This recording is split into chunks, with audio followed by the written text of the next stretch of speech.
हर हर महादेव भक्तों, जैसा कि आप सभी जानते हैं 10 जुलाई को योगिनी एकादशी पड़ रही है। आपको इस दिन चुपचाप इन 3 वृक्षों को छूकर आ जाना है। छप्पर फाड़कर होगी धन वर्षा, कंगाल भी बनेगा धनवान। इतनी धन दौलत आएगी कि संभाल नहीं पाओगे। जन्मों जन्मांतर की गरीबी तत्काल हो जाएगी दूर। अगर विश्वास नहीं तो 10 जुलाई 2026 योगिनी एकादशी के दिन प्रैक्टिकल करके देख लेना। जी हाँ भक्तों, आज के इस वीडियो में हम जिन चमत्कारी देव वृक्षों के बारे में बात करने वाले हैं, उन देव वृक्षों में योगिनी एकादशी के दिन स्वयं भगवान विष्णु और माता लक्ष्मी जी का वास होता है और ये वृक्ष आपके घर के आसपास ही बड़ी आसानी से मिल जाएंगे। इन देव वृक्षों के बारे में स्वयं महादेव ने अपने प्रिय भक्त रावण को बताया है कि कोई भी व्यक्ति सही समय पर, सही मुहूर्त पर, सही क्रिया अनुसार 10 जुलाई योगिनी एकादशी के दिन इन देव वृक्षों को छूकर चुपचाप आ जाता है तो उसके घर में स्वयं महादेव की कृपा बरसती है और उसके जीवन में चल रही गरीबी, दुख, कष्ट सब समाप्त हो जाते हैं। जन्म जन्मांतर की गरीबी तत्काल दूर हो जाती है। आपका भाग्य 7वें आसमान पर होगा। जहां जहां भी जाओगे धन दौलत आपके पीछे पीछे आएगी। तो फिर आपसे एक छोटा सा अनुरोध है कि वीडियो को पूरा देखें, तभी लाभ की प्राप्ति हो सकती है। इसलिए इस वीडियो को पूरा देखें। यदि आज आपने वीडियो को बीच बीच में देखा, काट काट कर देखा, तो जीवन में आपको कभी भी सफलता हासिल नहीं होगी और आप पूरे साल परेशान ही रहोगे। आप सभी साथी भक्तों, इस वीडियो में हम आपको ऐसे पेड़ बताएंगे जिन्हें छूने मात्र से आपकी गरीबी तत्काल दूर हो जाएगी। जी हाँ भक्तों, माँ लक्ष्मी की आप पर ऐसी कृपा होगी कि आने वाले समय में आप धनवान बन जाओगे। भक्तों, अगर आप 10 जुलाई योगिनी एकादशी के दिन ये जो पेड़ हम आपको बताएंगे, उन पेड़ों को छूने मात्र से आपकी गरीबी दूर हो जाएगी। भक्तों, इस बार योगिनी एकादशी कई वर्षों बाद विशेष संयोग में आई है। तो जिन वृक्षों के बारे में हम आपको बताने वाले हैं, अगर आप उन्हें हमारे बताए अनुसार सही समय और शुभ मुहूर्त देखकर छू लेते हैं तो यकीन मानिए आपके जीवन में कुछ दिनों बाद धन की वर्षा होने लगेगी। फिर आपके जीवन में आपको उन्नति करने से कोई नहीं रोक पाएगा। आपकी हर मनोकामना पूरी होगी, खुशियों से भर जाएगा आपका घर। यदि आप 10 जुलाई योगिनी एकादशी के दिन इन देव वृक्षों को छू लेते हो तो तीनों देव ब्रह्मा, विष्णु, महेश का आपको आशीर्वाद मिल जाएगा। इसीलिए भक्तों, इस वीडियो को पूरा देख लीजिए। तो चलिए जानते हैं कि कौन से ऐसे पौधे हैं जिनको 10 जुलाई योगिनी एकादशी के दिन छूकर आ जाना है। लेकिन उससे पहले अगर आप इस चैनल पर नए हैं तो चैनल को सब्सक्राइब करके वीडियो को एक लाइक जरूर करें। साथ ही आप अपनी राशि या अपने शुभ नाम को कमेंट बॉक्स में जरूर डाल दें, क्योंकि हम आपकी राशि से जुड़ा भाग्य भी बताते हैं और भाग्य में चल रही परेशानियों को तत्काल दूर करने के लिए आसान से आसान उपाय भी बताते हैं। इसीलिए आप अपनी राशि कमेंट बॉक्स में जरूर डाल दें।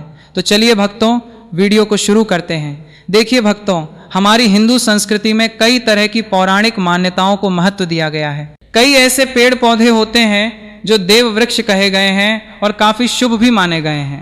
प्रकृति में मौजूद कई ऐसे पेड़ पौधे होते हैं जो हमारे जीवन में चल रही परेशानियों को दूर कर देते हैं। खास बात यह है कि पेड़ पौधों की न सिर्फ लोग पूजा करते हैं बल्कि औषधि के रूप में भी प्रयोग करते हैं। ये कई प्रकार की बड़ी से बड़ी बीमारी को ठीक करते हैं और वेद पुराणों में भी कई प्रकार के पेड़ पौधों का उल्लेख है। भक्तों, यदि आप भी 10 जुलाई योगिनी एकादशी को इन वृक्षों को छू लेते हो तो आपको महादेव का ऐसा आशीर्वाद मिलेगा जिससे कि आपके जीवन की समस्त परेशानियां दूर हो जाएंगी। भक्तों, ज्योतिष मान्यताओं के अनुसार इस योगिनी एकादशी पर स्वयं भगवान भोलेनाथ इस चमत्कारी पौधे पर विराजमान रहेंगे, जिसकी बात आगे हम इस वीडियो में करने वाले हैं। और अगर आप इन खास पेड़ों को हमारे बताए अनुसार छूकर आ जाते हैं तो इसी से आपका बेड़ा पार हो जाएगा और उसी वक्त तीनों देव ब्रह्मा, विष्णु, महेश का आशीर्वाद आपको तुरंत मिल जाएगा। फिर आपको धनवान बनने से स्वयं विधाता भी नहीं रोक पाएंगे। तो भक्तों, उन चमत्कारी वृक्षों को बताने से पहले हम आपको योगिनी एकादशी के बारे में जानकारी दे देते हैं ताकि आपको उन देव वृक्षों को छूने के लिए सही शुभ मुहूर्त का पता लग जाए। आइए जानते हैं योगिनी एकादशी की सही डेट, टाइम, शुभ मुहूर्त और पुण्यकाल के बारे में। पंचांग के अनुसार आषाढ़ मास की कृष्ण पक्ष की एकादशी तिथि की शुरुआत 10 जुलाई 2026 की सुबह 8:16 बजे से होगी और ये 11 जुलाई 2026 की सुबह 5:22 बजे तक रहेगी। इसीलिए उदया तिथि के अनुसार इस बार 10 जुलाई शुक्रवार के दिन आषाढ़ एकादशी तिथि मनाई जाएगी। तो भक्तों, सबसे पहले तो आप सभी योगिनी एकादशी के दिन इन पौधों को किसी भी समय यानी कि किसी भी टाइम छूकर आ सकते हो, उसमें कोई भी दिक्कत वाली बात नहीं है। चलिए अब हम आपका ज्यादा समय बर्बाद ना करते हुए बताते हैं कि कौन कौन से पेड़ पौधों को छूना चाहिए। भक्तों, हमारे हिंदू धर्म में देवी माता रानी के अनेक स्वरूप कहे गए हैं, जिनमें वृक्षों को भी देवी का स्वरूप कहा गया है। तो आज हम आप लोगों को ऐसे वृक्ष के बारे में बताएंगे जिनको 10 जुलाई योगिनी एकादशी के दिन छूना बेहद शुभकारी बताया गया है। योगिनी एकादशी में इनको छूने मात्र से शत्रु दोष, कर्ज दोष, गरीबी दोष सब समाप्त होते हैं। योगिनी एकादशी का दिन भगवान विष्णु और माता लक्ष्मी को प्रसन्न करने के लिए सबसे उपयुक्त दिन माना जाता है। और योगिनी एकादशी के पावन पर्व में कुछ ऐसे वृक्ष हैं जो देव वृक्ष कहे गए हैं, देवी वृक्ष कहे गए हैं। ये देवी के स्वरूप होते हैं, माता काली के स्वरूप होते हैं। और हमारे धर्म में पेड़ पौधों को देवी देवता मानकर उनकी पूजा की जाती है और हमें पूजा भी जरूर करनी चाहिए। विज्ञान भी कहता है कि पेड़ पौधे मनुष्यों को मुफ्त में प्राणवायु प्रदान करते हैं। पेड़ पौधे हमें ऑक्सीजन देते हैं और हमारे कार्बन डाइऑक्साइड को ग्रहण करके सभी प्रकार की जितनी भी नकारात्मक चीजें होती हैं उन्हें अपने अंदर स्वयं सोख लेते हैं और हमें ताजगी प्रदान करते हैं। और योगिनी एकादशी के समय में कुछ ऐसे पेड़ पौधे हमारे धर्मशास्त्र में कहे गए हैं जिनको छूने मात्र से व्यक्ति के बंद किस्मत के ताले खुल जाते हैं, व्यक्ति का सौभाग्य चमक जाता है। हमारे शास्त्रों में पेड़ पौधों को बहुत ही गुणकारी कहा गया है क्योंकि इनमें साक्षात देवताओं का वास होता है। अनेक बीमारियों का उपचार पेड़ पौधों में ही छिपा है। पेड़ पौधों में कई जड़ी बूटियां पाई जाती हैं। और भगवान श्री कृष्ण ने गीता में स्वयं कहा है कि वृक्षों में मैं पीपल का वृक्ष हूं। पीपल के वृक्ष को वृक्षों का राजा कहा जाता है क्योंकि पीपल वृक्ष की आयु सबसे ज्यादा होती है, सबसे अत्यधिक होती है। पीपल वृक्ष सर्वशक्तिमान होता है। पूजा पाठ में अत्यधिक इसका महत्व होता है। तो चलिए आज हम आप लोगों को 10 जुलाई योगिनी एकादशी को छुए जाने वाले वृक्ष के बारे में बताएंगे। तो कमेंट में हर हर महादेव अवश्य लिख दीजिए, क्योंकि जब भगवान भोलेनाथ का नाम लिखा या बोला जाता है तो भगवान भोलेनाथ उस व्यक्ति से बहुत ही जल्दी प्रसन्न हो जाते हैं। भक्तों, हमारे धर्मशास्त्र में अनेक ऐसे वृक्ष हैं जिन्हें कल्याणकारी और मंगलकारी माना गया है। ये वृक्ष केवल पर्यावरण के लिए नहीं बल्कि हमारे जीवन के लिए भी बेहद महत्वपूर्ण होते हैं। खासकर अगर आप इन वृक्षों को छूते हैं तो आपकी सारी परेशानियां, कष्ट, दुख और तकलीफें खत्म हो जाती हैं। सोमवती पूर्णिमा के दिन जो कि 10 जुलाई को है, इन वृक्षों का असर कई गुना बढ़ जाता है। इस दिन शक्ति धरती लोक में आ जाती है और इस दिन हर वस्तु में प्राण और चेतना का संचार होता है। जब ये शक्ति पूरे ब्रह्मांड में फैली होती है तो जितने भी पेड़ पौधे, जीव जंतु और चल अचल वस्तुएं हैं, सब में शक्ति जागृत हो जाती है। इस विशेष समय में अगर आप देवी स्वरूप कहे गए पेड़ पौधों को जाकर छू लेते हैं तो आपके जीवन के सारे दुख, कष्ट, रोग और परेशानियां समाप्त हो जाती हैं।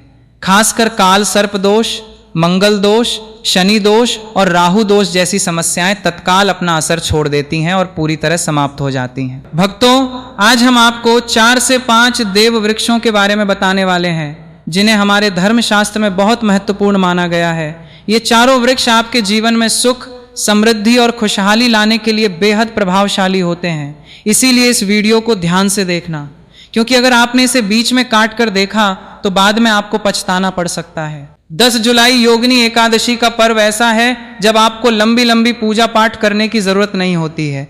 बस अगर आप इन विशेष वृक्षों को योगिनी एकादशी के दिन सही तरीके से छू लेते हैं और उनका आशीर्वाद लेते हैं तो गरीबी खत्म हो सकती है। ये वृक्ष इतने शक्तिशाली होते हैं कि आप अपनी आंखों से इनका असर देख सकते हैं।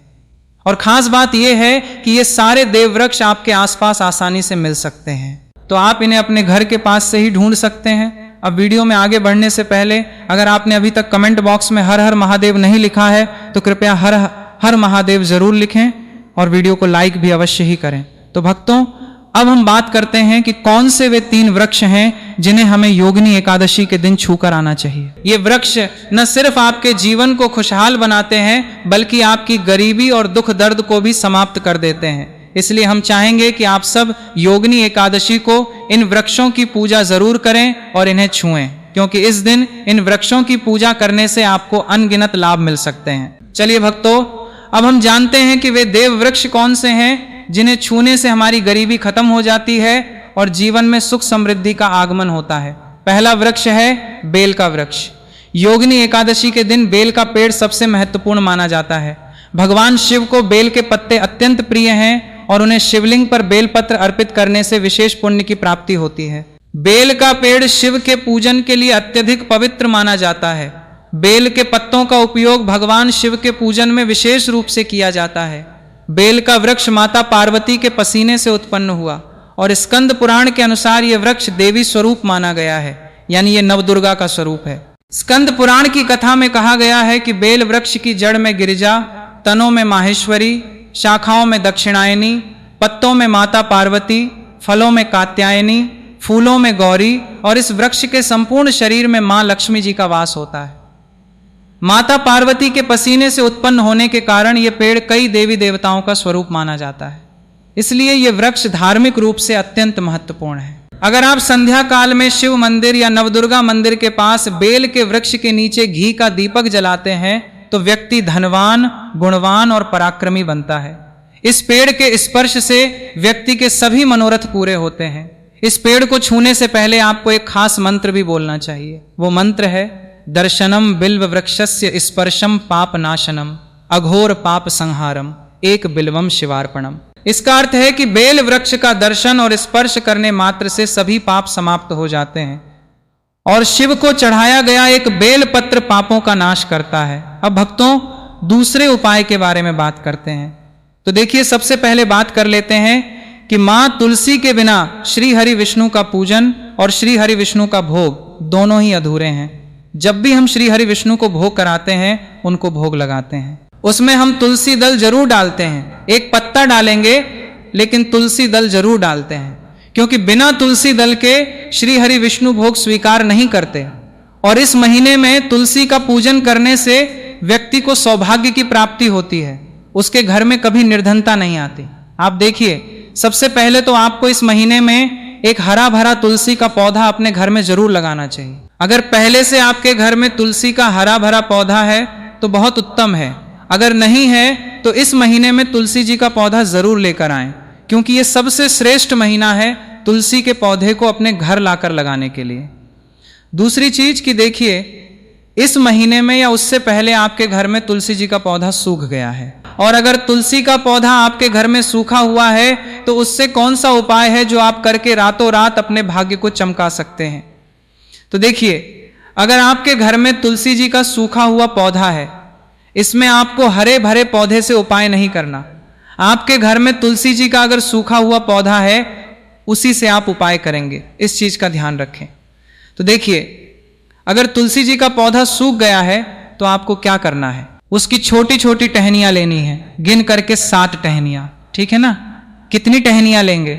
7 टहनियां लेंगे। थोड़ा सा मौली धागा आपको लेना है और 7 तुलसी की सूखी लकड़ियों को एक के अंदर एक, यानी गट्ठा टाइप का बनाना है और उसको बांध देना है। ठीक है ना? सारी तुलसी की लकड़ियां आपको इकट्ठा करनी है और मौली धागे से बांध देना है। बांध देंगे कलावा लपेटकर। अब आपको क्या करना है, रोली का तिलक इस तुलसी की सूखी लकड़ी पर आपको करना है। रोली का तिलक करेंगे। अगर चंदन है तो थोड़ा सा चंदन लगा दीजिए। अभी ये तुलसी की जो सूखी लकड़ी है, ये आपको थोड़ी देर अपने घर के मंदिर में रखनी है, श्री हरि विष्णु के सामने। और एक देसी घी का दीपक आपको श्री हरि विष्णु के सामने लगाना है। दीपक गोल बाती का लगाएंगे और उसमें 1 चुटकी पिसी हुई हल्दी डाल देंगे। ठीक है ना? श्री हरि विष्णु को हल्दी बहुत प्रिय है। दीपक लगा देंगे।